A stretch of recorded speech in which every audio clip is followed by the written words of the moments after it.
What's going on, you guys? Welcome back to the Neighborhood Podcast. One of the hosts of the podcast. My name is Kyle Dabra. What's going on, everybody? Kevin Valentin here, on the half of the podcast. Kyle, seems we are having some immense technical struggles this evening. Yeah, as far as the audio is concerned, that's not the issue whatsoever. It's strictly a visual issue. We typically use Discord for just the video conferencing aspect of the podcast, and unfortunately, there's some major lag issues. Not on my side; it's on Kevin's visual. Like, it's laggy to the point where it would just be a distraction to whoever's watching it.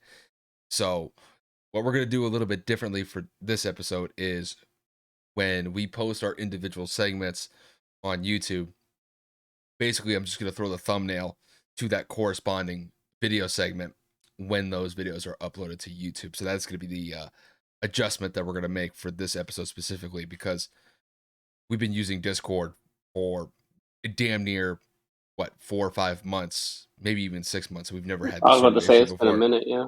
Yeah, so it's probably just a one-time thing. Um, it should get resolved by the next episode, but just for this one, we're just gonna have to wing it and then just make adjustments from here on out. But Kevin, with that said, though, we have an amazing episode to dive into. A lot of topics to get to.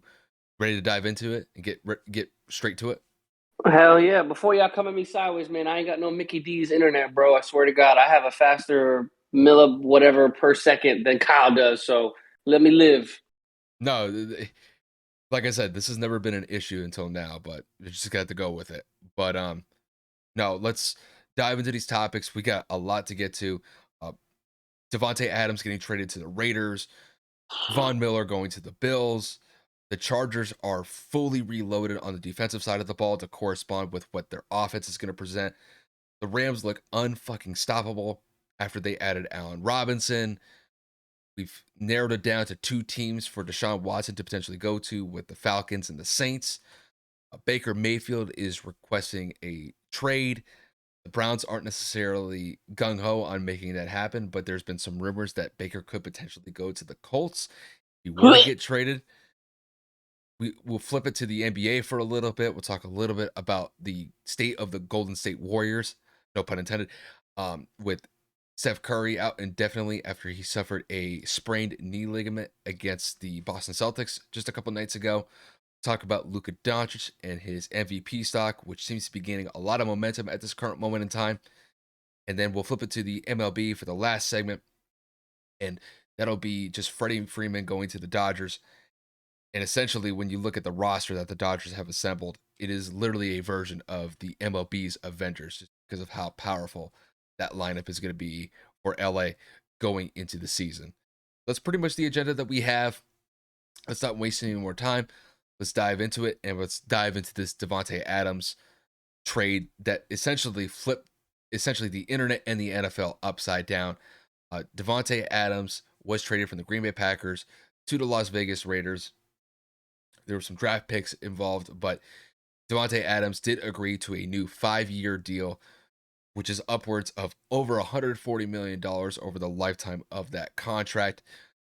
The Raiders add a number one receiver, if not arguably the best wide receiver in the NFL, to their roster to go alongside Darren Wallen and Hunter Renfrow on that side of the ball. And it's also kind of cool because Davante Adams and Derek Carr link up once again. They used to be college teammates back in the day. They now link up and form a pretty solid duo between Carr and Davante Adams moving forward. Now, Kevin, to kick this one to you, just how significant was this trade that involved Davante Adams going to the Las Vegas Raiders? Well, like everybody else, immensely shocked. Something that threw me for an absolute loop. And I know that, Kyle made the point when we made our predictions on whether or not he would stay. He did call Aaron staying in Green Bay, and he did call Davante leaving because obviously financially they weren't going to be able to suit both of them. And, obviously with rumors coming out that they were going to tag him, he refused to sign on the tag. And then they offered him $23 million a year, and he declined and said, I'm not going to play on this deal. Um, I'm not even kidding. The fact that he was traded to the Raiders didn't really make much sense to me because they're not as good as Green Bay was.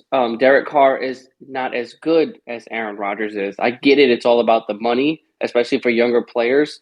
I can't even say like younger players because Aaron Rodgers wants the bag, and he went and chased out 45 million a year as a quarterback. So they just seem like very too selfish and too self-centered individuals chasing money rather than winning.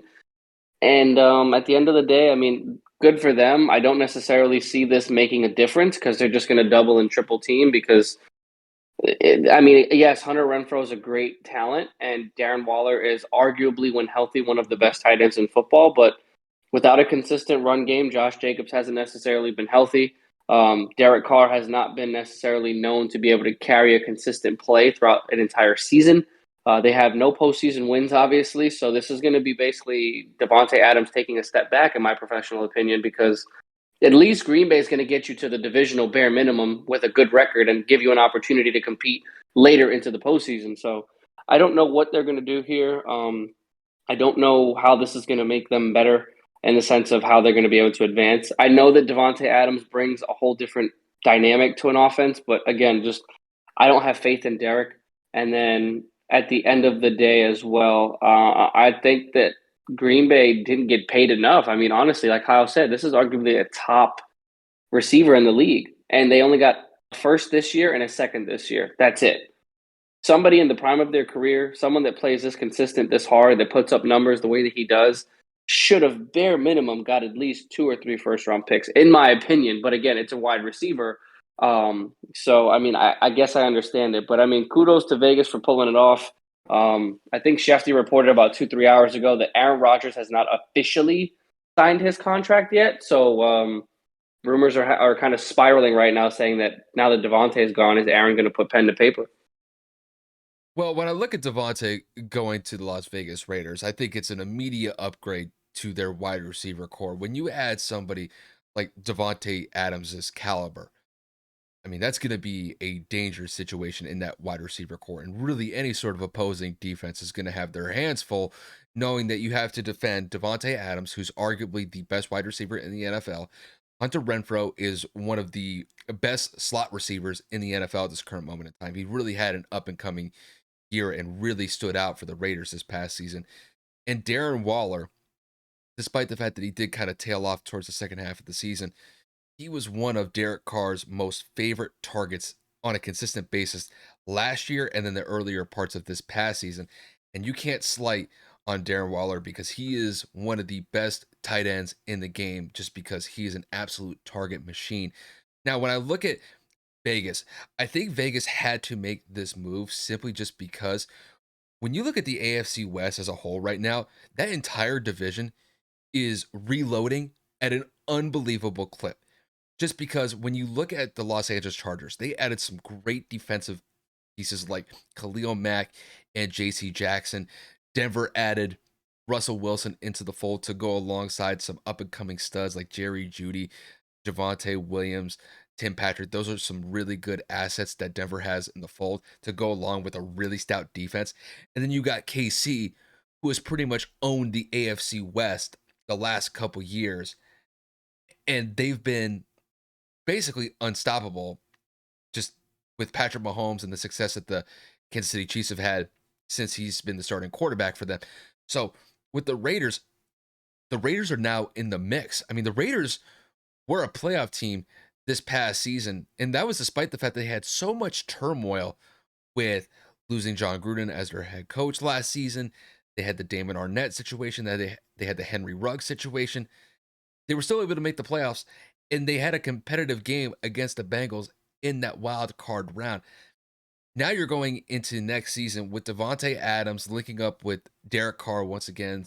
They were college teammates before they both went to the NFL, and I imagine that they're going to be able to reignite that chemistry fairly quickly because they'll have an entire offseason to get that ready to go. Now, granted, I don't know if it's going to be as stout as the chemistry that Aaron Rodgers and Davante Adams had, but still, I think that's going to be a very great relationship that Derek Carr and Davante are going to be able to establish and carry on for the foreseeable future in Vegas.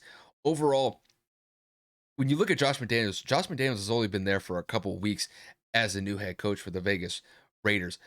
But this is really one way to establish yourself as the new head coach to bring in someone like Davante Adams.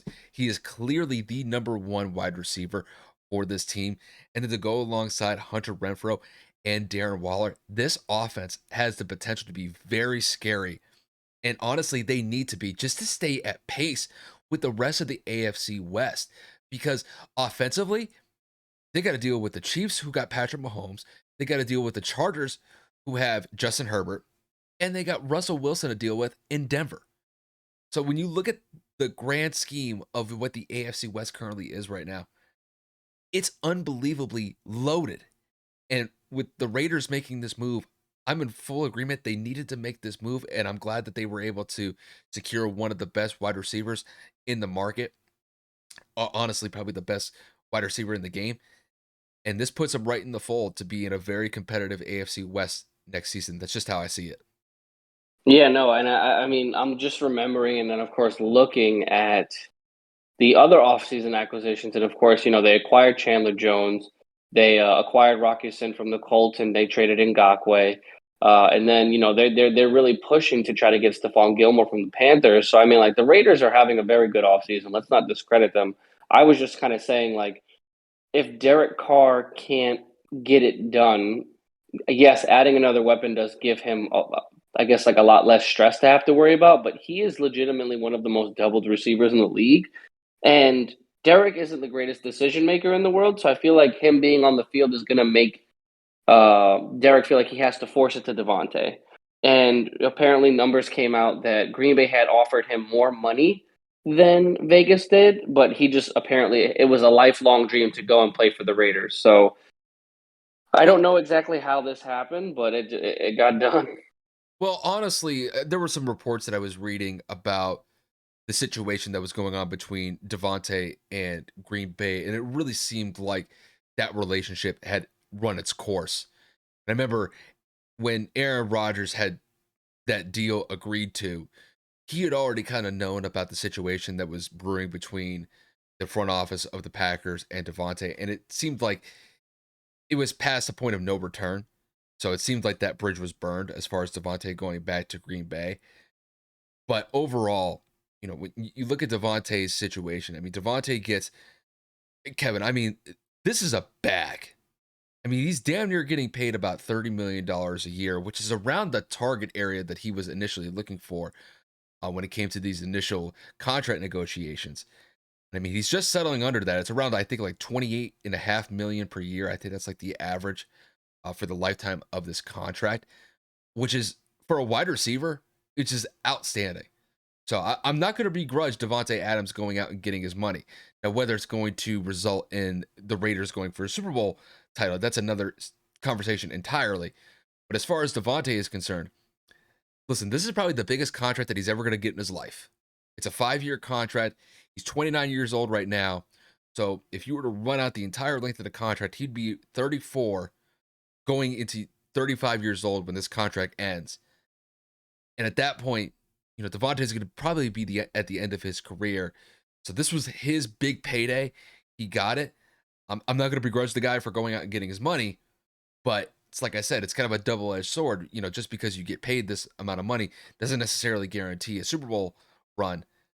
And we'll just kind of see how it goes with Vegas. But I think Vegas was in a situation where they needed to pull the trigger on this trade just to keep pace with the rest of their division. Because Kevin, I think it's fair to say at this point that the AFC West is by far and away the best division in football right now.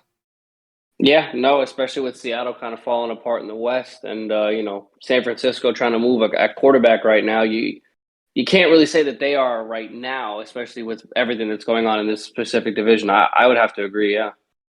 Well, it's the AFC, not the NFC. No, I was saying the NFC in terms of There, the there's NFC.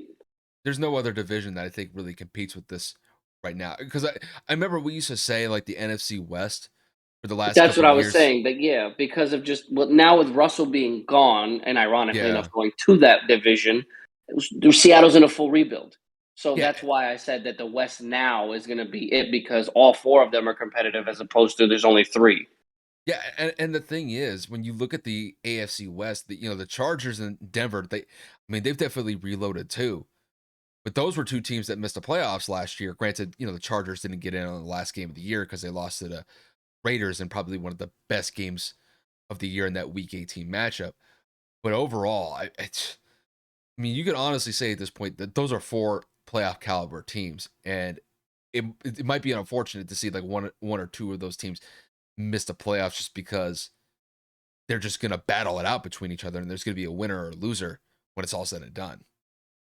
Yeah, I don't have faith in Vegas, so I think that Vegas will probably miss it, and it has nothing to do with any hatred or animosity towards anybody. I just Oakland always starts off hot, man. They'll do like a 2, 3, 4-0, and then they'll like lose 4 or 5 in a row, and then they'll kind of go on an up and down slump for the remainder of the year, every single year. And I don't trust McDaniels as a head coach. We saw what happened in Denver. I know, different time, different era, different team, but yeah, I don't know. I don't think it's a successful formula for victory, but we can end up talking about this particular division all night if we don't stop, because I know we still have a lot to get to for sure. Yeah, we're not gonna switch gears. We're gonna switch divisions. We're gonna kick it over to the AFC East, and we're gonna talk a little bit about the Bills and signing Von Miller to a huge 6-year deal. Like I said, 6 years, $120 million, and not only that, Buffalo was also able to add tight end OJ Howard from the Tampa Bay Bucks as well. So the Bills were really close to advancing to the AFC Championship game last year. Fell a little bit short against Kansas City in the divisional round, but all in all, you have to look at the Bills. They've made some major upgrades, not only to the offensive side of the ball with OJ Howard, but on the defensive side of the ball, adding somebody like Von Miller's caliber to that side of the ball, it's absolutely incredible to a defense that is already scary to begin with. Now, Kevin, to kick this one to you, with Von Miller going to the Buffalo Bills, do you think this improves their chances of possibly getting a Super Bowl run next season? 100%. I mean, what was their biggest issue against the Chiefs in the last couple of years? Getting stops. They don't really they rush the passer well. They have a top rated defense, and of course, ironically, now you guys can't see. I'm using my air quote fingers here. But did that reflect when it came down to crunch time? Von Miller made an immediate impact when he was on the Rams. Granted, he missed the first game, and it took him a while to get acclimated to the system, but come end of the season and the postseason, Von Miller was a man on a mission. Von Miller was a guy that could not be stopped. He showed that he still had plenty left in the tank to make a team competitive. Now he has 2 rings from 2 different organizations. He's in his 30s, and this is his second $100 million contract in his career. And when this ends, he will damn near be 40. So I don't necessarily agree with the length. The number is huge. I think that him playing the way that he played this past season showed that he still has high value. I just think Buffalo really overspent here. And if Von Miller does rack up another injury or if he doesn't immediately produce, I feel like Buffalo's going to be under the microscope to be like, wow, they just like absolutely overpaid for somebody well past his prime. So I like this for Buffalo. It was very much needed. It was a position in which they were lacking. And not to say that, again, they couldn't rush the passer, but when you have a championship caliber veteran presence in the locker room like Von Miller who can speak to the struggles that Buffalo's gone through, I believe that he is going to take them to the next level for sure. Well, I think overall, when you look at the status of the Bills at this current moment in time, the Bills, I think, have always been one of the most well-rounded teams in the NFL just because their offense is very explosive with Josh Allen at the helm. But it's really been their defense that has been one of the best defensive units throughout the entire league. And now that you add somebody like Von Miller's caliber to that side of the football, it improves their pass rush immensely. And the thing is, Von Miller has gone through some injuries. He's missed some time, and it's definitely impacted his play. But I thought last year, being able to make an immediate impact for the Rams after he got traded from Denver, he was one of the biggest reasons on why that Rams defense was able to rise to the occasion throughout the entire playoff run last year, which resulted in winning a Super Bowl. And the thing is, Von Miller, he's been one of the more consistent pass rushers that we've seen in this generation, really the last decade or so. And when you go to a team like Buffalo, it's like you mentioned, Kevin. I think the one thing that defense was missing a little bit was a consistent pass rush. And now that you had somebody like Von Miller to that side of their front four, that is going to be a nightmare for opposing offensive lines to deal with. It's just overall, the Bills defense, when it came to crunch time, they didn't have somebody step up to make a big play when they needed it. And really, that KC game in particular in the AFC divisional round, I mean, they allowed the Chiefs to go down the field in 13 seconds and kick a game tying field goal that sent it into overtime, where they ended up losing the game. Now, with Von Miller going to be in the fold for Buffalo next season, I think that he's that guy that Buffalo was missing in that playoff game against the Chiefs. And I think that when you look at Miller and the impact that he's going to bring, not only on the field, but in the locker room as well, he brings championship pedigree to that locker room, unlike a lot of players in Buffalo. And I think when you have somebody in the locker room that's gone through not one Super Bowl run, but two Super Bowl runs, I think that actually, I think he's gone through three Super Bowl runs. They lost the one against Seattle when he was on the roster in Denver. But that's invaluable to have, not just on the field, but in the locker room. And I think he's going to be able to not only help them just from a psychological perspective, but when the going gets tough, I think he's going to be the difference maker on that defensive side of the ball. I mean, great that they've had some great players in the last couple of years. Tre'Davious White, Micah Hyde. They've had some great players that have made some good plays here and there. But I think Von Miller is going to be that missing piece that's going to take Buffalo to the next level. And Kevin, I mean, the Bills have been on the precipice for the last couple of years. They've fallen a little bit short, but I think that Von Miller is going to be a big piece for them moving forward. And if they were to go on a Super Bowl run next season or in the foreseeable future, I think Von Miller is going to be that missing piece that they've been lacking the last couple of years. It's going to be nuts, especially because we know that Von Miller is also a locker room guy. People rally around that. We all know that Josh Allen is a vocal leader. And plenty of other players have come out and said that Buffalo is just a couple of missing pieces away from making that jump to being a consistent contender in the AFC. And of course, aside from the quarterback position, you got to have somebody on defense that can sack the opposing player's quarterback. So, Von Miller immediately improves a position that they needed to. And I think he makes them an interesting candidate, or I guess like how they would say it in Vegas, interesting odds to go and go out compete for a Super Bowl. Yeah, I mean, it's kind of like what we mentioned. Buffalo was only 13 seconds away from going to an AFC Championship game in back-to-back years. And I think just not having someone like Von Miller to just make a play when they needed to make it, I think that could be a difference maker in a similar situation if it were to arise, not only just next year, but for the foreseeable future. Just because I think Buffalo, despite the fact that they've had some tough losses and some pretty big playoff games in the last 2 years, this team is still on the rise. They're still relatively young on the offensive side of the ball. Defensively, they're very stout. But overall, I think this team is moving in the right direction. And I think Von Miller is going to be a huge reason on why the Bills' Super Bowl window is wide open as far as I'm concerned. Yeah, But for sure. But with that said, we're going to kick it back to the AFC West, and we're going to talk a little bit about the Los Angeles Chargers. And the Chargers have gone on a full reload in free agency the last couple of days. We mentioned a couple of days ago when they added Khalil Mack to the roster.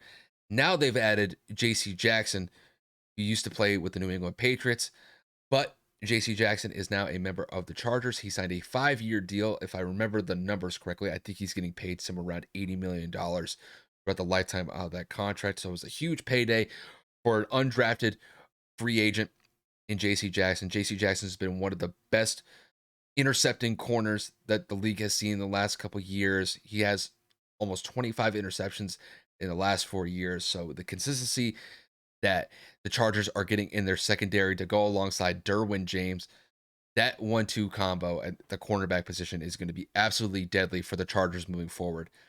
And really, when you look at the Chargers as a whole, their defense now really matches what they have on the offensive side of the ball, because the explosiveness that Justin Herbert and that offense possess is one thing to mention, but now this defense matches it, and it's going to be something for the Chargers moving forward. Now, Kevin, to kick this one to you, with the Chargers adding Khalil Mack and J.C. Jackson to a pretty stout defense already, just how dangerous do you think the Chargers are going to be going into next season? I'm gonna go on a limb, and I'm gonna say that they might be the best team in the AFC West. I know that that's crazy because they haven't played an official game together, but when you look at things on paper, as we normally do during this offseason time, and we make hot takes, bold takes, whatever you want to say, you have a lockdown corner. You have an up and coming corner in Asante Samuel Jr. You have an incredible safety in Derwin James. You have a double wham duo of Khalil Mack and Joey Bosa rushing the passer. I would say the only thing they would be missing would be, I guess, a big name linebacker. And, not to sound ignorant, but I don't necessarily know too much about San Diego's defensive personnel to go out there and say that they don't have one. But of course, the big names are the ones that jump off the sheet here, and we're just looking at it and we're saying, you know what? If the defense, like you said, Kyle, can keep up with what the offense puts out, I think this team can compete for a Super Bowl. I mean, they re-signed Mike Williams, which a lot of people didn't think was possible.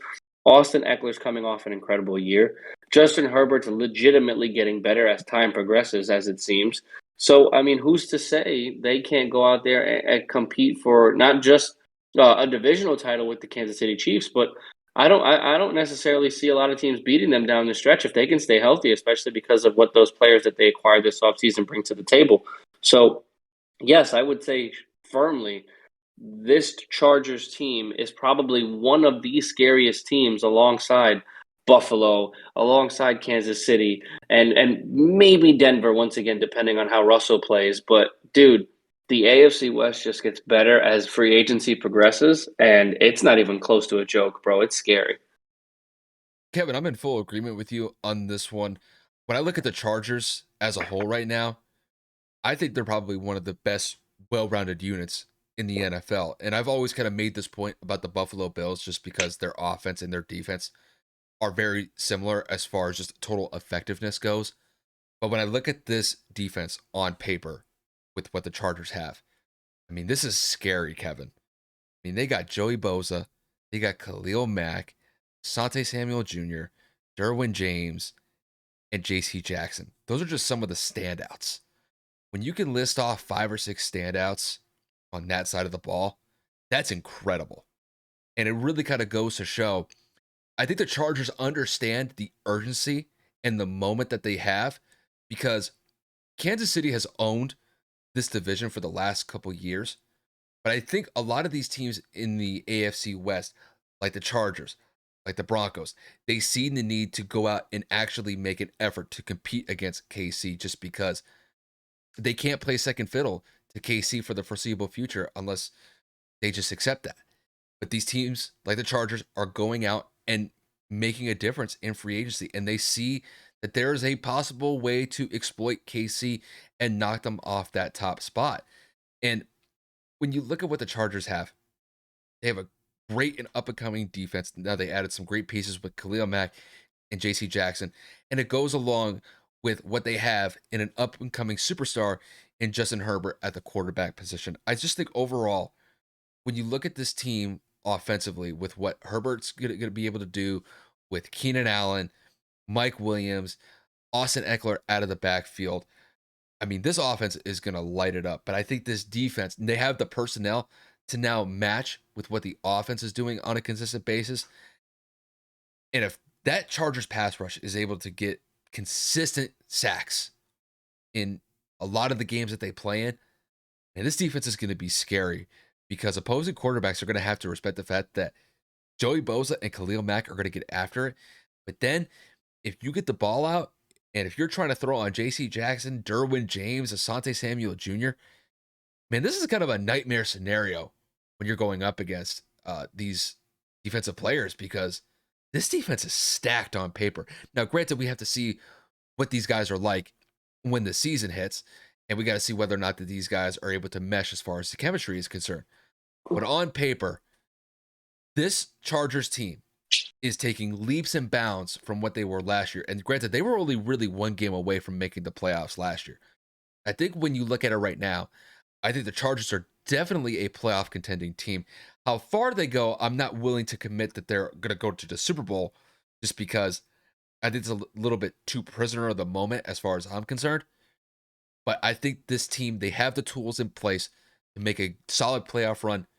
And if they play their cards right, they could wind up in an AFC championship situation. I could definitely see that happening. But as far as I'm concerned, too far of a leap to say for me that they're going to go to a Super Bowl. But this is a scary team. This is not a team to be slept on. And the Chargers are looking like a great squad right now. This is not a team to trifle with. This is going to be a great team going into next season. That's just how I see it. Yeah, you're definitely not lying there. But with that said, we'll keep this moving on forward. We're going to kick it over to the NFC West. We're going to basically keep it within the same city. And we're going to focus on the Los Angeles Rams. And the Rams are coming off of a Super Bowl season after they defeated the Cincinnati Bengals in Super Bowl 56. And in free agency, they made a huge splash with adding Allen Robinson into the fold. I think, if I remember the terms of the contract correctly, he signed a 3-year deal for around $45 million. So it's about 15 million, 15.5 million per year, just based on just the figure number for that contract. But when you look at what the Rams have at their wide receiving core going into next year, their potential wide receiving core could include the names of Cooper Kupp, Odell Beckham Jr., Allen Robinson, Van Jefferson, and Robert Woods. I mean, that is a stacked wide receiver core. Now, granted, we're going to have to see what happens with OBJ. We're going to have to see what happens with Robert Woods. We don't really know the status of those two yet. But if they're able to bring both of those guys back into the fold, I think it goes without saying that the Rams would have the best wide receiving core in the league if they were able to retain OBJ and Robert Woods going into next year. Now, Kevin, to kick this one to you, with the Rams adding Allen Robinson into the fold going into next season, just how unstoppable do the Rams look at this current moment in time? I'm not even going to cap. I know we said that they weren't going to repeat. This addition could potentially catapult them just for the sheer fact offensively. They might be the scariest team in the league. I mean, they still have enough money saved up to sign Odell from what we read in terms of what Shefty had reported. They still have enough kind of put to the side if Odell ends up deciding to stay. Robert Woods, however, is kind of on the block. I guess the Rams are taking calls from one of Shefty's latest reports. So they are kind of fielding offers to try to see what they can get. I don't know if that's to increase more cap space. I don't know if that's because they feel that Robert Woods will be outshined by Allen Robinson. And, if Odell Beckham comes back on time, we'll see what happens. But if this team, like Kyle said, does find a way to stay together, this might be the scariest offense in the NFL. I mean, that this is by far the greatest wide receiver room on paper right this very moment, potentially the NFL's ever seen. I mean, you have the big playmaking of capabilities of Odell Beckham Jr. if he comes back healthy. You obviously have the offensive player of the year in Cooper Kupp, Matthew Stafford's favorite target. You have Van Jefferson, a long, tall end zone threat, as well as a deep ball receiver that Matt Stafford loves to extend the field and extend plays. Robert Woods, another small slot receiver that can run all routes. And then, I mean, you go and add Allen Robinson, one of the highest rated wide receivers in terms of his percentage at making difficult catches as well as his drop ratio. It's insane. Like, Kyle, seriously, I'm asking you like a kind of like a rebuttal question. Have you seen a more stacked wide receiver room in history in the league? Well, there's a couple that come to mind. I think you could probably mention the 2007 Patriots when they had Randy Moss, Wes Welker, Dante Stallworth, Jabbar Gaffney. I mean, those are four stud wide receivers, and they were able to light up not only just you know good teams, they were able to light up the entire league in that stretch from 2007. I have to go back to what the Broncos were able to do, kind of in the early to mid 2010s when they had Demarius Thomas, rest in peace, Demarius. Look at what they had with Julius Thomas, Wes Welker, Eric Decker. I mean, those were stacked wide receiver cores. And then you transition into this one with what it could potentially be if they're able to retain Odell Beckham Jr. and Robert Woods to go alongside with Cooper Kupp, Van Jefferson. I mean, this is insane. And then you add Allen Robinson on top of that. I mean, Kevin, that's five wideouts that can You all can't you can't go. double them all. You I just mean, can't. all those guys in their own respective um, plays can go out there and get 100 yards receiving fairly easily, just because, like, Give you an example. Like Cooper Cup, he was like a fantasy dream this past season with the amount of targets that he was getting from Matthew Stafford. Like he can go out and get an easy 100 yards receiving. Odell Beckham Jr., same thing. Robert Woods, if he gets the targets, could go out there and get it.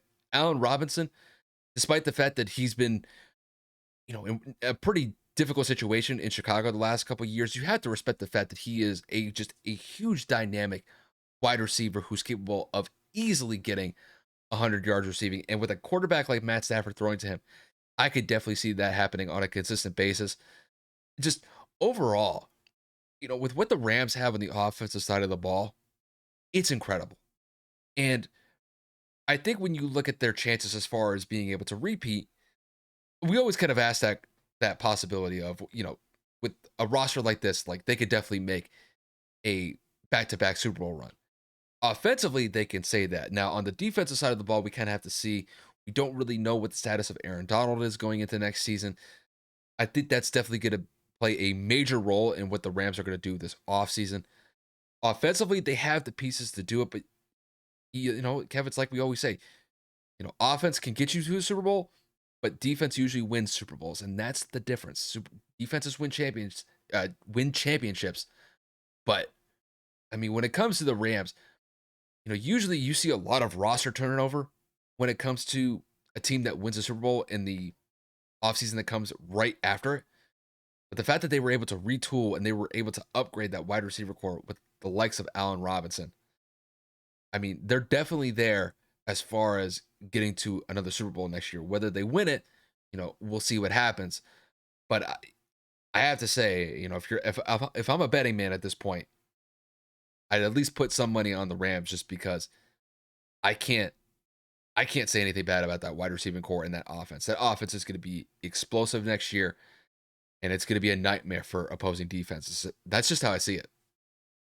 Yeah, man, it's going to be exciting. I can't even begin to put into words how excited I am to see what is going to end up happening and transpiring on the field with this damn team. Because if they stay healthy, I mean, Matthew Stafford can literally like close his eyes, and that meme, that joke of I'm gonna close my eyes, someone's gonna be there. Like you could literally pick any direction, someone's gonna come down with it. That's in a Rams uniform. Yeah, it's just overall. I mean, you want to talk about an embarrassment of riches? That's what the Rams have in their possession right now. And we'll see what happens with the likes of bringing OBJ back into the fold. Um, don't really know what's going to happen with Robert Woods. He is coming off that torn ACL from last season. I think, like you said, Kevin, I think that's going to be the guy that they end up trading. Just because that there have been some teams communicating with the Rams on his availability going into next year. So it wouldn't surprise me if we see Robert Woods on the move, but the Rams were able to get him back into the fold. Dude, to Run it have back. a five player wide receiver core that deep, that is going to be tough to contend with it. And it definitely has the possibility of being one of the best wide receiving cores in NFL history. But I mean, we'll see what happens, but being the likes of what the 2007 Patriots were, to see what the 2013 Broncos were like. That's some elite company to go up against, but this team is definitely kind of rounding into form and could definitely challenge it if they're able to retain 4 out of the 5 guys and potentially 5 out of the 5 guys. That would be absolutely phenomenal if the Rams were able to do. But with that said, we are going to transition to our next segment, and that is going to be focusing on Deshaun Watson. Now, Deshaun Watson has been a huge piece of trade rumors that have been circulating the last couple days or so. And really what we've seen as far as the update with his situation is that apparently is coming down to 2 teams that are in the running for the Deshaun Watson sweepstakes. The 2 teams in particular are the Atlanta Falcons and New Orleans Saints. So it seems to me that Deshaun Watson is going to a team in the NFC South unless there's a dark horse team that pops up out of nowhere as a good trade suitor. But it really does seem like the Falcons and the Saints are competing for Deshaun Watson services next season, and we'll just kind of see how it plays out within the next couple of days or so. Now, Kevin, to kick this one to you, with Deshaun Watson looking like he could potentially go to the Saints or the Falcons, Which team do you think is going to land Watson when it's all said and done? Shit, man, I thought it was gonna be Seattle last week, and now we're talking about two totally different teams that we didn't even see coming. I mean, the Saints were kind of like on the outside looking in when we had made our episode last week, and now we're talking about the Saints being one of the favorites. The Falcons to me make no sense. The Falcons have no offensive weapon outside of Kyle Pitts. Calvin Ridley suspended. Um, I don't even know any other receivers outside of Cordell Patterson who is playing running back as well. So I mean, like, granted, there is somewhat of a Debo Samuel type of weapon there, but Atlanta doesn't really have a defense either. Atlanta's competing in a very competitive division, especially with Tom Brady coming back for his 23rd year. To me, it doesn't make sense for him to go to Atlanta. It makes more sense to at least go to New Orleans because you have Michael Thomas. The Alvin Kamara situation isn't necessarily settled, but if Mark Ingram is there, you have a notable, successful running back. You have a good offensive line. You have a solid defense, a good coaching staff. You have good veteran players around you. And it just, again, New Orleans has an immediate hole for the quarterback position because they have not re signed Jameis Winston. Taysom Hill didn't work out. Atlanta, that whole debacle is just to me weird because we all know that the cap hit for Matt Ryan is $48 million. Who in their right mind is going to absorb that hit? Like, who is going to take that? And his preferred destinations, I believe, if they do agree to acquire Deshaun Watson, he had mentioned Cleveland and Seattle. So are those teams ready to go out and absorb basically $50 million for a quarterback in his late 30s who has steadily declined in terms of percentages and total output over the last 4 seasons? I don't know.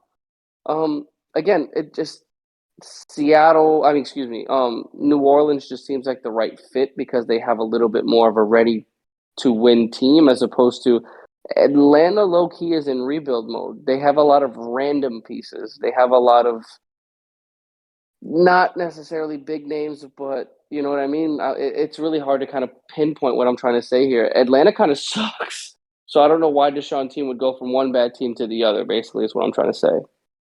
Well, the way that I see it is that when it comes to where Deshaun Watson is going to go, I think this is fairly cut and concise for me.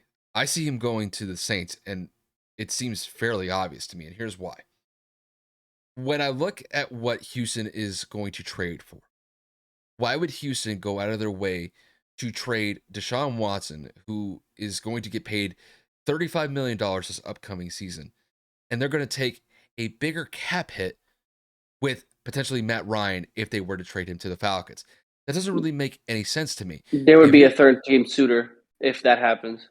I'm just saying, like, it doesn't really make a lot of sense because let's just say for hypothetical purposes that it's only a 2-team trade and that Houston ends up making the deal with Atlanta and Atlanta ships Matt Ryan to Houston. I just don't see why Houston would take on, a $48 million quarterback next year in Matt Ryan, who, by all intents and purposes, is, I'm not saying falling off at this point, but is slowly, you know, degrading as far as what we saw from him a couple years ago when he won an MVP and took the Falcons to the Super Bowl in Super Bowl 51. But when I look at with the current situation with the Saints to me seem like a more enticing trade partner for Houston, just because New Orleans has kind of made it a more open situation because look at all the cap space that they freed up by restructuring some of the contracts that they have on their roster. They restructure contracts with guys like Taysom Hill, Bradley Roby, Malcolm Jenkins, and Demario Davis, and it's opened up a lot of cap space to the point where they have about $30 million in cap space. Granted, they would have to make a couple more adjustments with their salary cap to absorb what Watson's potential salary is next year in $35 million. But to only be $5 million off with what Watson would bring into the fold as far as his cap hit goes, it's a lot better than what they were originally just a couple weeks ago when Kevin, we were both talking about the cap situation that the Saints were faced with, and they were one of the worst teams as far as their cap position goes after the season had ended. So they definitely made some adjustments as far as what it's going to be like for next season for their cap. But I mean, overall, I think Deshaun Watson would do much better in New Orleans, just because when you look at New Orleans the last couple of years, even though that Tampa Bay Buccaneers seem to be the better team overall, the Saints have given them trouble since Tom Brady's gotten there. The Saints are 4-0 against the Tom Brady led Buccaneers since Brady got there. And then when you bring somebody like Deshaun Watson into the fold, I think the Saints could be able to continue that type of play against their division rivals in the Buccaneers going into next season. I think overall, I think if you're looking at it from Houston's perspective, I think New Orleans is probably the move just because I think Deshaun would actually get a decent, he would get a fresh start in New Orleans, and it would actually be, I think, a more competitive team to play with than what the Falcons currently have on their roster. And I think as far as the rebuild is concerned, I think it just makes more sense for Houston at this point, just because if you were going to trade him to Atlanta, Kevin, like you mentioned, if you were going to add a third team into the mix, I don't know why you would necessarily do that when you can make the move with one team in New Orleans and not have a third team act as like having a third party in there would kind of seem, I wouldn't say pointless, but it would just be more work than what it's intended for. And I just think overall, I think if it's coming down to these two teams between the Saints and the Falcons, I think the Saints are the more enticing trade partner at this point instead of the Falcons, where you could potentially add a third team into the trade. That's just how I see it. Yeah, it's going to be very complex. I mean, for the longest time, we were all just wondering once Deshaun was cleared of criminal charges where he was going to end up. And now we're sitting here looking at two teams I can't keep saying two teams I would have never even thought would be on this radar because for so long I thought the New Orleans, in my opinion, was for sure going to bring back Jameis Winston just because he didn't really get a fair shot. He was playing very well at the beginning of the year and then goes down with an ACL injury. So, I mean, you live and you learn. It's a business. I get it. But like Kyle had brought up with that cap situation, them inheriting that $35 million and the rest of that bulky contract for the foreseeable future just seems like the history is just going to repeat itself with them. They're just going to continue to tie themselves in that knot that is a cap. So, I mean, only time will tell. Yeah, but I mean, when you look at the situation that Deshaun's in, I mean, the fact that he was not indicted on criminal charges with that whole sexual misconduct case, I mean, once that came to fruition, that he wouldn't be indicted, I mean, the floodgates just opened up as far as the trade rumors go. And I think every team that was interested in Deshaun was really just waiting for that domino to fall. And then once it did, and the only thing that he's probably going to have to deal with is a civil suit once this is all said and done with, teams are going to make that trade just because they know what he's going to be able to present that team with. Just because Deshaun Watson, I mean, when it comes to his athletic ability at the quarterback position, I mean, it's second to none. Maybe you could say maybe like Lamar Jackson, maybe a more athletic quarterback, but I mean, what Deshaun can do at that quarterback spot, there's very few guys, there's very few individuals that can go out and do what he does. And wherever he ends up going, whether it's Atlanta, whether it's New Orleans, they're gonna have a stud there. Now, granted, we got to see what happens with Deshaun because there's a good chance that he may get suspended based on the personal conduct policy.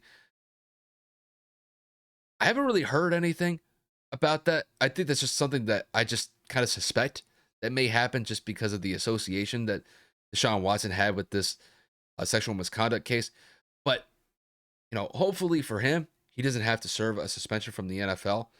That's best case scenario for him. I think overall, I would still suspect that there may be an impending suspension with Deshaun, but I think teams are willing to overlook that just because they know what he can present on the field. It's just, he's a dynamic athlete, and there are very few teams that are going to pass it up. And I don't really fault these teams for going after someone like that because he can make a huge difference going into not only next season, but for the foreseeable future afterwards. Yeah, you can make the point argument or standing argument that he might be the most sought after off-season acquisition in NFL history just because of how fast people ran to see what it would take to get him. I mean, the 49ers were in the mix. The Colts attempted to be in the mix and the entire universe laughed at us, but did you really think Houston was going to trade their franchise into the division? Like, come on, like that was just stupid. Um, like I said Philly, San Fran, obviously Atlanta now. I mean, New Orleans, just so many teams. Cleveland even reached out. He had multiple meetings with them too. So it's just like, man, I don't think I've ever seen NFL teams react to one particular player like this before, at least in my lifetime. And it's just been absolutely crazy to kind of watch it, kind of like just wait for the dominoes to fall. There were so many teams that were interested, and now they're all kind of just like falling off the side, like, yep, this person backed out, this team backed out, this team pulled their trade or rescinded their trade offer. And again, we'll just have to see what happens. But Deshaun Watson is definitely enjoying this offseason for sure. Oh, 100%. And speaking of one of the teams that was out of the running for the Deshaun Watson sweepstakes, that would be the Cleveland Browns. But the effect of the Browns inquiring about Deshaun Watson's services, it has definitely rubbed off on Baker Mayfield 100% wrong.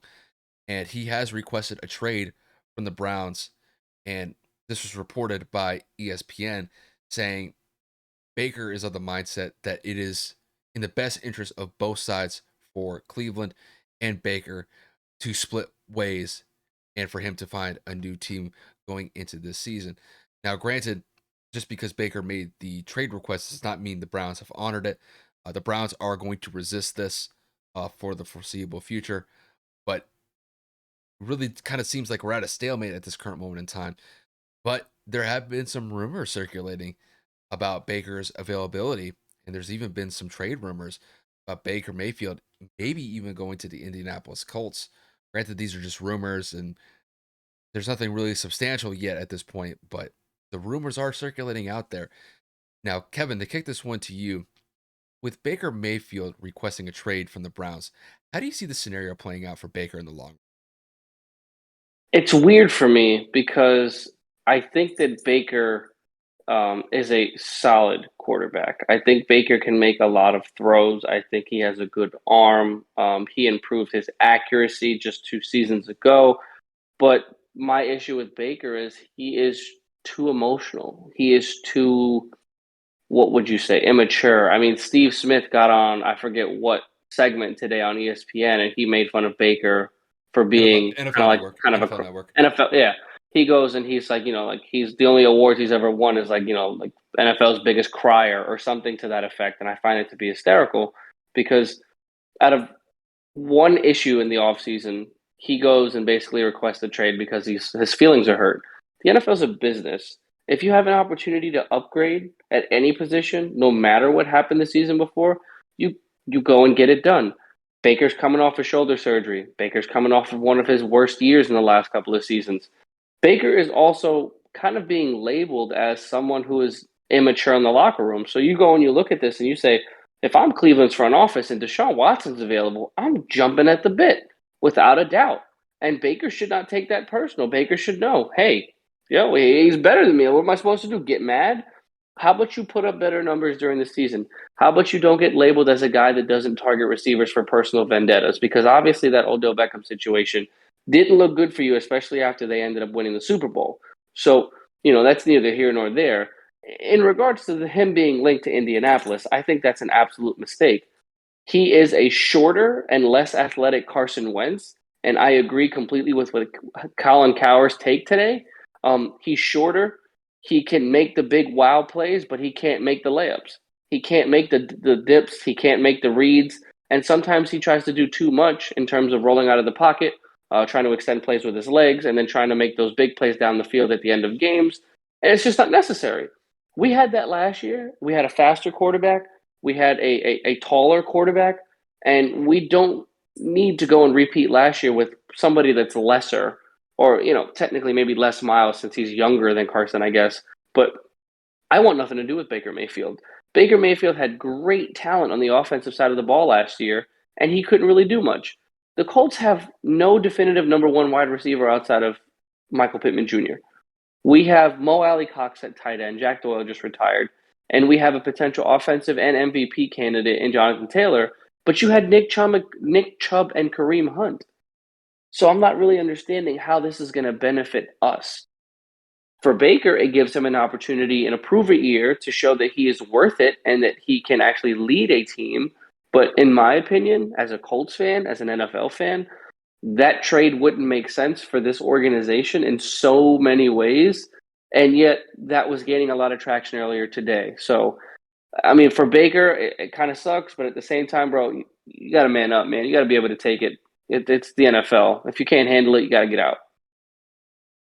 Kevin, this is kind of a tricky one for me because I understand that Baker is a solid quarterback as far as his skill set is concerned, but when it comes to his, I guess his, his mental toughness, I think that's something that can definitely be questioned. And it's kind of the point that you made is that Baker is emotional. And granted, that can work in your favor one way, but it's a double edged sword because when these Deshaun Watson trade rumors came to the surface, let's just be honest, Baker got butthurt. And for him to request a trade so quickly because the Browns were inquiring about Deshaun Watson's services, I think it kind of indicates that. It's like you said, this is a business. And guess what? Trade rumors and packages are always going to come up. And guess what? Your name might be in it. But you can't let that deter you from going out and doing what you need to do. Now, granted, when it came to Baker Mayfield this season, I do kind of have this last season of his as a caveat just because he was dealing with a pretty significant shoulder issue. I believe he was dealing with a torn labrum throughout pretty much most of the season. And that definitely affected his playing status throughout most of the season. And when it comes to Baker, though, Baker is just an average quarterback. He does possess some decent skills. He can make some big plays here and there, but they're kind of few and far between. He can make some pretty bad mistakes, and he makes them quite consistently. And, for what the Browns had with their wide receiving core earlier this season, I mean, they had Jarvis Landry, Odell Beckham Jr., Donovan Peoples-Jones, and David Njoku. I mean, that's a And Austin solid, Hooper. and I mean, that's a solid wide receiving core to have at your disposal. And the Browns didn't maximize it. And in large part, that was because of Baker. Baker needed to make better plays. Baker needed to make better throws. And I understand that he was hurt, and it does complicate things to a significant extent.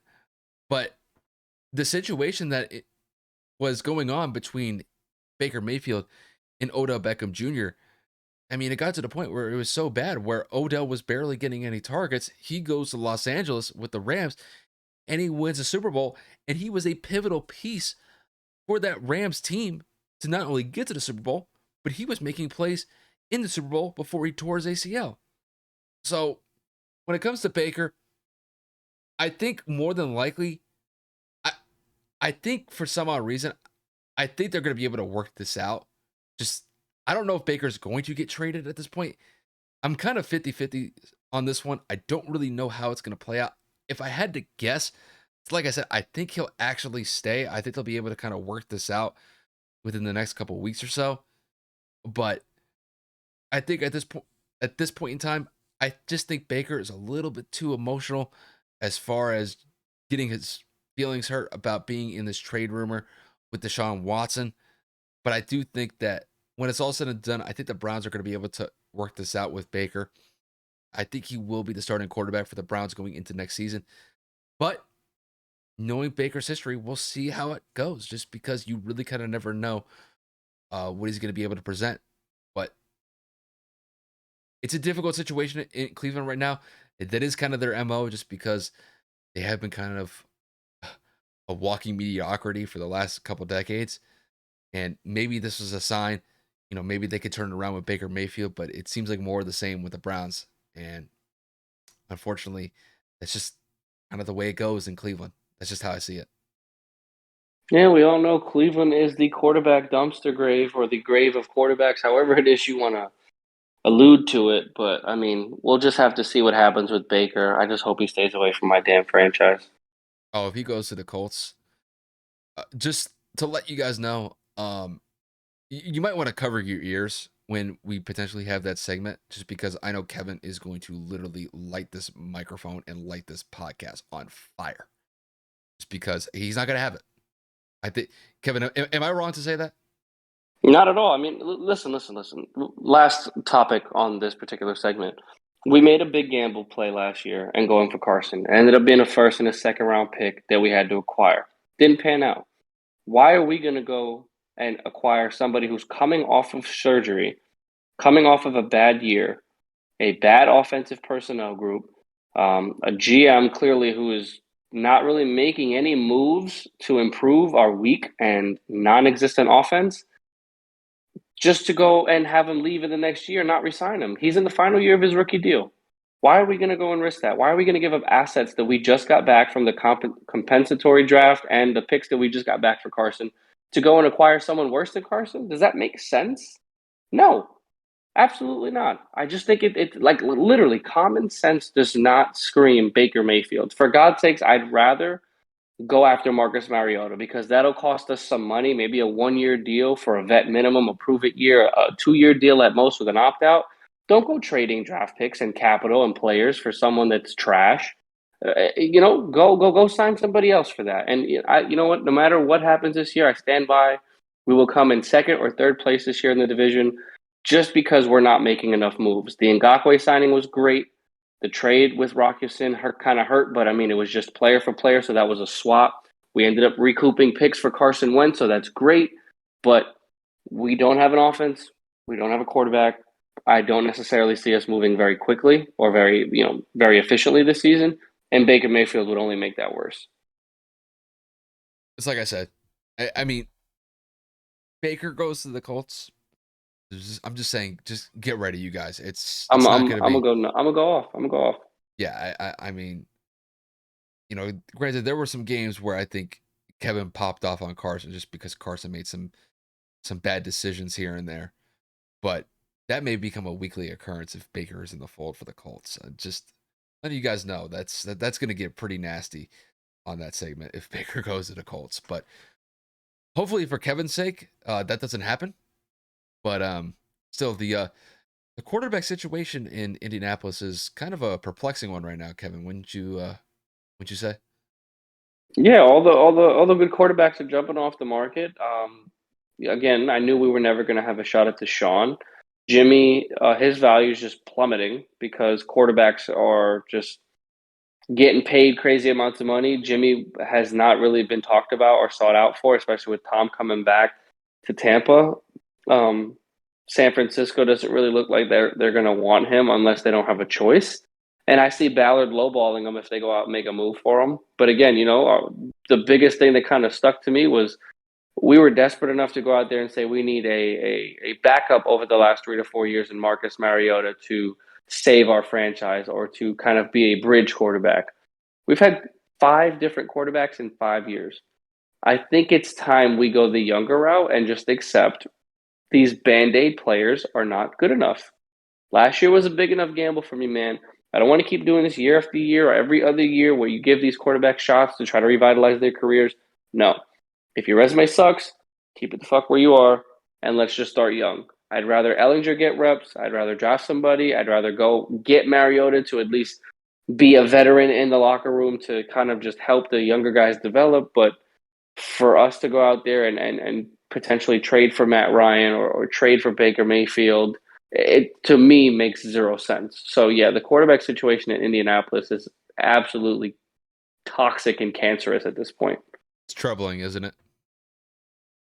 Something like Troubling. that. Yeah, but in Ballard you trust, right? They're starting to slip as the days go by. I'm not gonna lie. Uh oh. Though, you want to bring somebody else back into the fold for that GM spot? There, you want to go back? Next Just segment. Next segment. Rickson. You're an asshole. But no, we'll switch gears. We're gonna move on to our next segment, and we're gonna focus a little bit on the NBA for these next couple of segments. We're gonna talk about the Golden State Warriors, and we're gonna specifically focus on Stephen Curry. Now, Steph Curry was injured in the Warriors' last game when they played against the Boston Celtics. Um, Granted, he did not suffer a major injury as far as like missing like the rest of the season goes, but he did suffer a sprained knee ligament in that loss to the Celtics just a couple of nights ago. He is out indefinitely. Um, Based on some of the reports that I've seen so far, the Warriors do expect that Steph Curry will be back in the fold for Golden State when it does come playoff time. But still, with that said, the Warriors do expect him that he's going to be out for the foreseeable future, and it could have an impact on the Warriors playoff seeding when we get to the end of the season. Now, Kevin, to kick this one to you, just how much trouble do you think the Golden State Warriors are in with Steph Curry out indefinitely? I mean, I would say normally that it's going to be pretty bad, but James Wiseman got called up from the G League. Klay Thompson is playing at a great rate. Draymond Green is back. Andrew Wiggins is playing kind of piss poor, but he will get more reps. Jordan Poole's going to get more minutes. We all know that players step up on this team. We all know that they are a very well coached team. As a unit, they're probably going to drop a couple of games. They might drop a spot or two, depending on kind of how the team chemistry rolls around with everybody kind of getting additional minutes in different places. But I would say that Golden State, what are they, the 3 seed right now? Yes, they are currently the 3 seed. I would say that they probably drop a couple of games and then Dallas would end up taking the 3 seed from them just because Steph does demand that kind of attention. The guy literally you have to guard from the parking lot. I know that a couple of comedy skit places and pages made a joke about how to properly guard Steph Curry, and it's usually like, um, right out of bed. I forget those guys. Kyle, I know you know the guys I'm talking about, like Mark Phillips and those boys. Like that skit was hilarious. That's I don't know why I went on that tangent, but Steph brings that kind of dynamic to where you legitimately have to guard him no matter where he is in the field, or excuse me, on the court. And without him there, they can really focus and trying to choke up on, playing a little bit more aggressively on Klay Thompson, being a little bit physical with James Wiseman down low since he's coming back from an injury. We all know that Draymond's not an offensive threat like he used to be. So they're going to really have to rely on the spot up shooting ability of Klay Thompson and Jordan Poole's dynamic play off the bench. Uh, More than likely, he'll be inserted into the starting role. But again, Golden State will be fine in the long haul, but I do see them skidding just a little bit, just enough for Dallas to kind of squeak into the third. Well, the way that I see it is I think that the Warriors are going to be in some short term trouble. I do see them actually slipping maybe a spot or two when it comes to the Western Conference playoff seeding. It's Kevin, it's like you said, they're the 3 seed right now. But when you look at the Dallas Mavericks, you look at the Utah Jazz, they're only a couple games behind the Warriors at that 3 spot. And the way that I see it, both the Mavericks and the Jazz see blood in the water with Golden State, and I definitely think that there's a possibility that they could overtake Golden State within like the next week or so. So I think overall, when we look at the situation that Golden State's currently faced with, missing Steph is going to be a major problem moving forward, just because Steph is by far and away the most impactful player that Golden State has on their roster, and it just seems like whenever they actually do get healthy as a full roster, someone goes down with an injury. Draymond Green was out for the last 2 months before he came back just a couple days ago. And then when he gets back into the second game after missing 2 months, now Steph is out for probably 4 to 6 weeks. It's just, it just seems like injuries plague this team at just the worst inopportune times. And it is like you said, Kevin, these guys are going to have to step up and they're going to have to try to cover that absence until Steph gets back. But I do think that they actually have the personnel to be able to weather the storm to a certain extent. Because I do think that Klay is going to get more burn. I think he's definitely going to be that focal piece for Golden State moving forward. But I do think that Jordan Poole is going to get inserted into the lineup. And I think he's actually going to make a pretty significant difference moving forward. I also think that Draymond is going to get more burns. I know he's more on a minutes restriction right now because he just got back into the lineup after missing 2 months.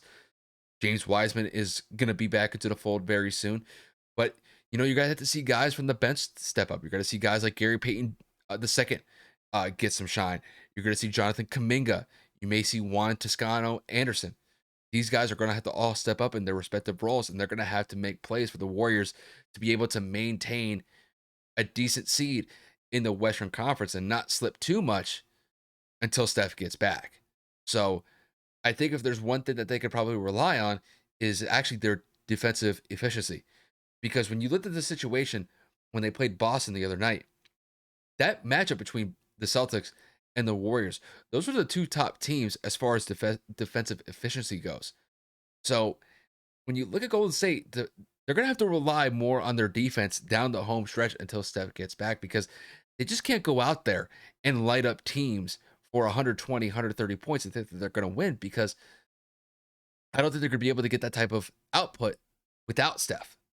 But I think if they're more comfortable with maybe shooting for like 100, 105 points per game and holding opponents to under 100 points per game, I think that's probably going to be the best recipe for them to win until they get Steph back into the fold. But the way that I see it is, even though that I think that they have the personnel to be able to kind of weather the storm initially, I do think within probably the next 2 to 3 weeks down the road, I think that's when you're going to see the Warriors slip a little bit, and then you're going to see teams like the Jazz and you're going to see teams like the Mavs see an opportunity, and I think they're going to seize it, and I think they'll take full advantage of it. And that's where I think, I think Golden State's going to get caught, and I think they're going to fall back a little bit in the standings. But as far as the long-term aspect goes with Golden State, I'm not too concerned. I still believe that this is one of the more dangerous rosters in the Western Conference. You can never slight on the fact that this team has championship caliber players like Steph Curry, Draymond Green, Klay Thompson. These guys have been there before. They know how to make things happen. And I think once they get everybody back into the fold when it comes playoff time, I think they'll be good to go. But initially, before we get to that point, I think they're going to be in for a little bit of a struggle. And they could potentially lose some spots in their Western Conference seeding. But, losing a player like Steph, never easy. But hopefully we'll get to see him back when the playoffs start. That's just kind of how I see it with Golden State at this current moment in time. Yeah, they're going to definitely feel the presence of Steph while he's out. They're definitely going to feel the growing pains of having to deal with a bunch of players coming off of multitudes of injuries. And like you had mentioned, minute restrictions, and then other role players are just going to have to absorb a lot of those minutes. So, but again, I stand by what I said. They'll be fine in the long haul. Steve Kerr is a great coach. They have a great coaching staff there with Mark Brown and the rest of those guys. So we'll see what happens. But as I normally say in a lot of these segments, only time is going to tell, especially because the NBA playoffs are about 4 or 5, maybe 6 weeks away, depending on when they start. I don't remember. But again, April's right around the corner, so I can't be too far out in that regard. So, yeah, no, we'll see. Yeah, it's Golden State though. So they've been there before. They know how to get back, but they're going to be in a little bit of trouble for the next couple of weeks until Steph gets back. But to focus on one of the teams that we mentioned in the Steph Curry segment, we're going to talk a little bit about the Dallas Mavericks, and we're going to focus on Luka Doncic. Luka Doncic has been playing absolutely phenomenal the last couple of weeks, and he has been one of the biggest sparks for the Mavericks' really second half resurgence in this part of the season. When you look at the Dallas Mavericks at this current moment in time, they're currently tied with the Utah Jazz in fourth place in the Western Conference. But really, it has been Luka Doncic who has been lighting it up for Dallas. At this current moment in time, he's averaging 28 points per game on 45% shooting from the field. And he's also averaging 9 rebounds per game and 8 assists per game. And he is definitely in the MVP mix at this current moment in time. Now, Kevin, to kick this one to you, just how real do you think this surge for Luka Doncic is as far as his MVP candidacy goes into the second half of the season? I mean, let's just go over some of these numbers over the last 10 games or so. Without the Kings game that he missed with a sore toe, um, against the Nets just last night, 37, 9, and 9. Against the Celtics, 26, 8, and 8. The Rockets, 30, 14, and 6. The Knicks, even though we lost by 30, he was still able to put up 31, 6, and 4. Against the Jazz, 35, 16, and 7. Against the Warriors, 41, 10, and 9. The Lakers, 25, 8, and 5. The Warriors again, 34, 11, and 2. And the list just continues. The man is a walking triple-double. The man is an incredible, incredible playmaker. And he's actually improving on defense. He's actually averaging over a steal per game this year. So he's improving in terms of his defensive statistics as well. He's not necessarily a complete liability. My biggest issue with Luka is he complains after every call or every no call. My biggest thing is that Luka doesn't shut up. He's already at 14 techs for the season, and for those of you that don't know, anything after 16 is a one-game suspension in the NBA. The playoffs are right around the corner, I cannot afford to have my best player suspended because he's bitching about a call that didn't exist. I cannot afford to miss my best offensive player because he decides to bitch and complain because he threw himself into another player and expects to get that call every time. So, is his MVP candidacy increasing? Yes, because he is playing on a different level and he is consistently getting NBA Western Conference Player of the Week. I believe last month he was Western Conference Player of the Month. And he's just playing at an incredible pace, and I think that's in huge portion to Spencer Dinwiddie's performance. He has a running mate that can go out there and facilitate the ball that isn't Jalen Brunson. Spencer's been playing absolutely out of his mind as well, hitting the game winner in back-to-back games against the Celtics and the Nets. Um, I think that has taken a lot of pressure off of Luka to feel like he doesn't have to make every play, especially because Luka will get doubled down the stretch in most games, like most MVP candidates do. But instead of having to force a shot, instead of having to pass it to someone he has no faith in, Spencer has been able to alleviate some of that stress. So, with that said, Luka Doncic definitely needs to be paid more attention to. The numbers say it. The Mavericks win percentage say it. The Mavericks current, I think the Mavs in their last 10 are 9-1, which is just ridiculous. I mean, since we've acquired Spencer Dinwiddie, we're 10-2. It's crazy. So, we always say it's not just the numbers aspect of things, but the team success. Most valuable player. You take Luka off this team, we are a bottom seeded team in the Western Conference, if not maybe even a team that's in a play-in tournament position. So Luka's got to be in the discussion, man. I'm not saying he's going to win it, but he's definitely earning those stripes the further the season goes along. Well, the way that I see it, he's definitely making a case of him being in the discussion for the MVP at this current moment in time. I don't know if he's going to win it, but with this latest stretch that he's been on the last 9 games or so, he's been playing absolutely phenomenal. And even though that Spencer Dinwiddie did hit that game winner against the Nets just a couple of nights ago, I can't overlook the fact that Luka had 37, 9, and 9, almost had a triple double. And Kevin, one of the biggest plays that I remember from that Nets game in particular, granted, it wasn't a play that ended up in points, but there was a pass that Luka passed out to Davis Bertans where he just absolutely whipped it over the middle of the court in between like 2 or 3 players against the Nets and set up Bertans for a great three. Granted, Bertans wasn't able to knock it down, but it kind of shows me that Luka goes out and not only makes the plays as far as scoring is concerned, but he's able to set up his teammates to be able to kick it out and give them opportunities to knock down shots. Now, when it comes to the Mavericks, as far as the latest stretch that they've been on, as far as their winning is concerned, in large part, it is due to Luka. Luka is by far and away the main force that is driving this team forward.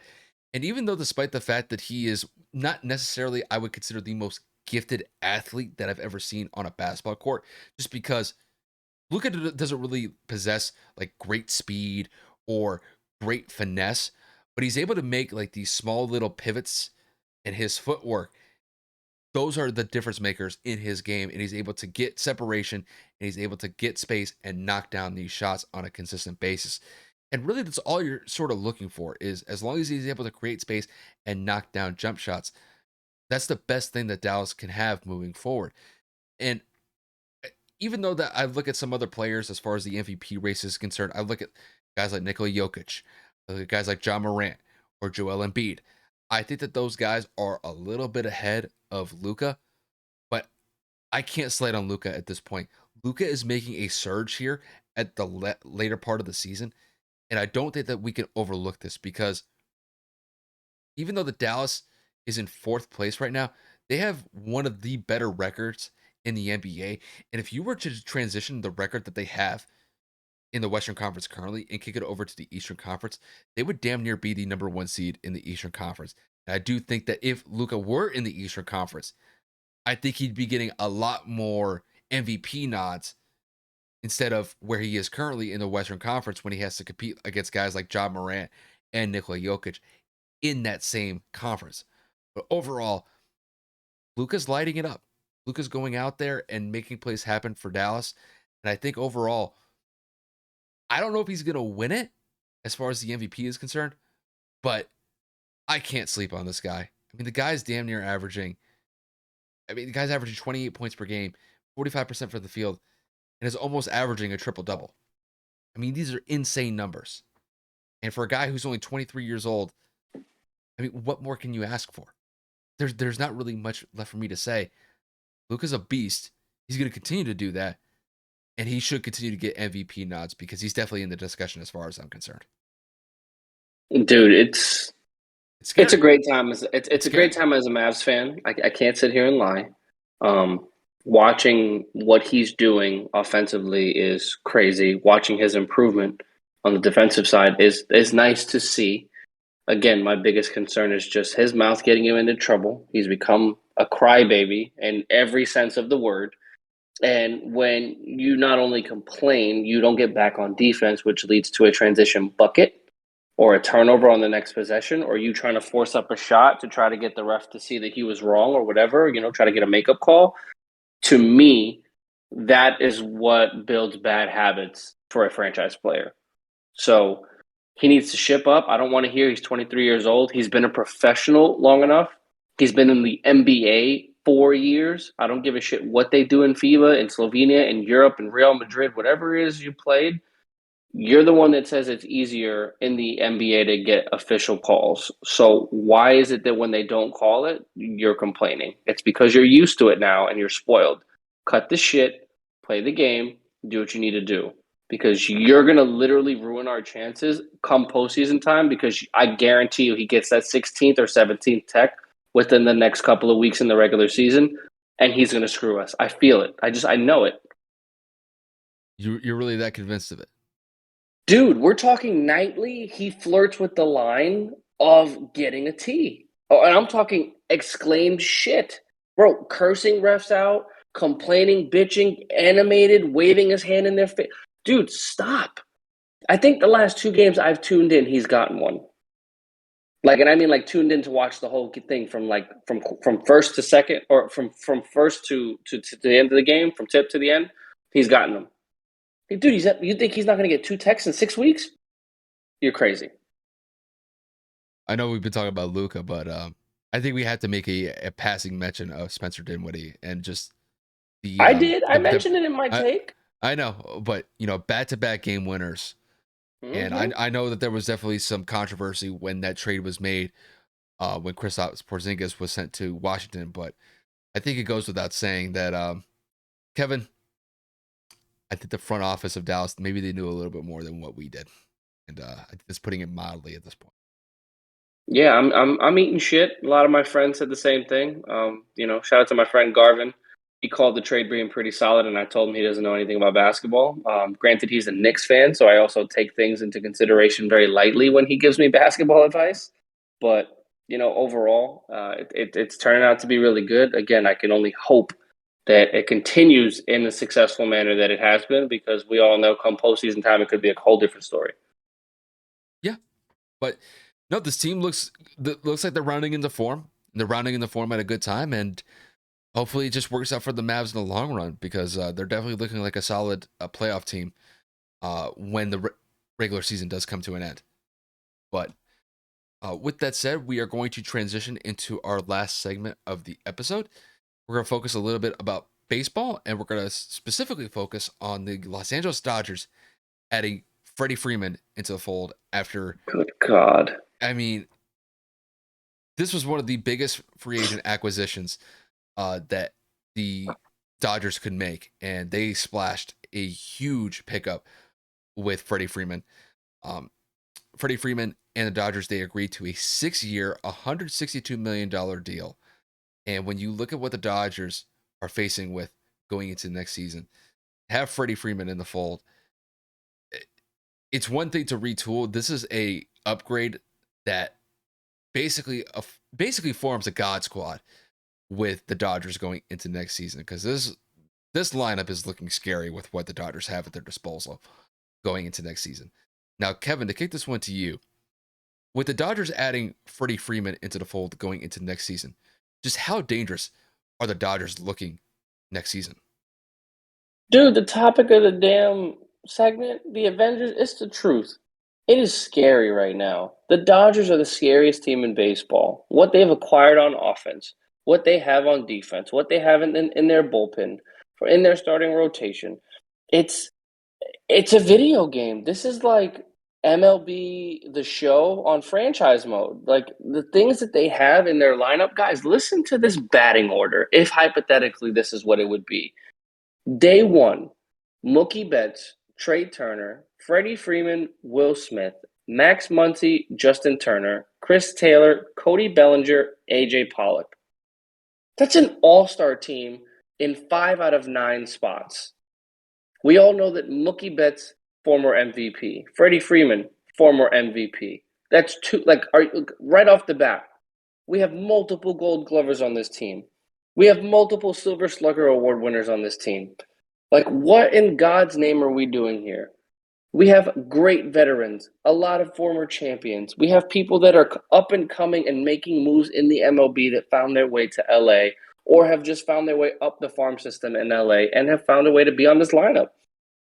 The Dodgers organization is very well put together from top to bottom in terms of depth, in terms of pitching staff, and now you go and add another Gold Glove, another MVP, another champion to bring that veteran presence into the locker room, into the dugout. It's not even a joke anymore. They have literally assembled the Infinity Gauntlet because they have one of the best, if not the best, lineups in the entire league. And it's, to me, it's not even close. Freddie Freeman adds that much of a dynamic, and that's a for sure lockdown first baseman that is just now Max Muncy can just strictly play DH because now DH is a universal position with the new MLB PA agreement that they had. That's that's just scary. So with all of that being said, the Dodgers are no joke, and they're my favorites to win this year's World Series. Yeah, Kevin, there's not really much else that I can add. Uh, Usually, I make a point about when you add somebody like Freddie Freeman's caliber to a team, it has an impact as far as, what what's out there on the field, but also having a locker room presence like that is invaluable. I can't really say that in this instance just because the Dodgers have been there and they've done that. And to me, we were kind of talking about this in a different segment when we were talking about the Los Angeles Rams when they added Allen Robinson into the fold. I mentioned that it was an embarrassment of riches with the Rams when they add someone like that to the roster. It's essentially the same thing with what the Dodgers added with Freddie Freeman. I mean, Freddie Freeman is coming off of a World Series championship year with the Atlanta Braves. And it just adds to a roster that has won World Series in the past before. And I find it really hard to believe that I don't see a scenario where these guys don't end up in a World Series within the next year or so. Because they were able to bring Clayton Kershaw back into the fold going into next season. They not only did that as far as retooling the roster goes, but to upgrade it with Freddie Freeman's presence. I mean, there's really not much else that I can say other than the Dodgers are just going to be a nightmare to deal with. And granted, when you look at the scope of the National League as a whole, I mean, granted, there are going to be some teams to compete against. I mean, when you look at what they were dealt with last year, they were in a dogfight against the San Francisco Giants in that division by itself. They were two of the best teams, not only just in the National League, but in the entire MLB. And I imagine, even though that they had Freddie Freeman, they're going to have Freddie Freeman in the fold next year. The Giants are still going to give them a challenge just because that Giants roster is not to be trifled with. But when you add Freeman, I think this puts the Dodgers one step ahead of the Giants just because they did lose Chris Bryant to the Rockies in free agency. So that could be something that we have to pay attention to going into the season and as the season unfolds. But all in all, there are very few teams that are going to be able to compete with this roster that the Dodgers have assembled.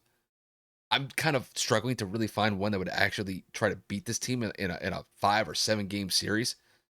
But this team is looking scary right now. And I think if I'm a betting man, I'm putting a lot of money on the Dodgers right now just because this roster and this lineup, they are loaded and they're ready to make a statement. This team could go out there and win 110 games, 115 games. if they just go out there and play their cards right. That's just how I see it. Dude, it's first of all, let's give a little, quick shout out, man. The MLB's back. Thank God. Okay.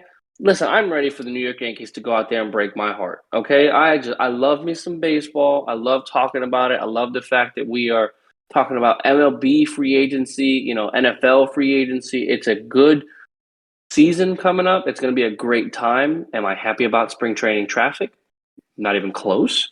But another opportunity to see my boys in person. Obviously since leaving New York, I miss going to the Yankee games. I miss going to the stadium. So just excited to see the Yankees try to gear it up for ring 28, even though I know it's not happening. So just so happy baseball's back, bro. Absolutely. Granted, it's going to start off a little bit later this year than normal, but I mean, all in all, I am kind of glad that they were able to come to an agreement to end the lockout, just because things were not looking really good, even like up until like a week ago. Things were looking kind of dicey with the MLB, but they were able to make the deals that needed to be made, and now they're going to be back on the field, and they're going to be starting in April pretty soon. So it's definitely going to be fun when these guys hit the field when the regular season starts. I'm hyped. I'm ready for it. But Kyle, it's almost 2 in the morning. I believe it's time to wrap this one on up. Yeah, I mean, got through these segments actually pretty quick, so not too bad. We had 10 segments. It's a lot of segments to go through. Hey, guys, we apologize for the video Yeah, issues. We tried in every aspect between resetting routers, phones, trying to update apps, just closing what apps. wasn't happening. I Yeah, tried. it wasn't in the cards. And again, we try to give you guys the best content that we can. And we understand that 9 times out of 10, more than likely, for the people that do listen, you're not really looking at our faces unless you have the time to sit there and watch a 5 to 10 minute video, or if you're on lunch or whatever. But we're just trying to make sure that we get content out. That's the most important part. Yeah, and it just hopefully going into our next episode, those video issues will be resolved. I don't really foresee this being an issue that's going to linger past this episode. We really haven't had that many issues with Discord in the past, and I don't really foresee this one um, being an issue in the foreseeable future. But we do apologize for the visual difficulties with this one. But we'll be back. We'll get it together for the next episode. Yeah, absolutely. But I mean, with all that said, guys, we're going to wrap this one up.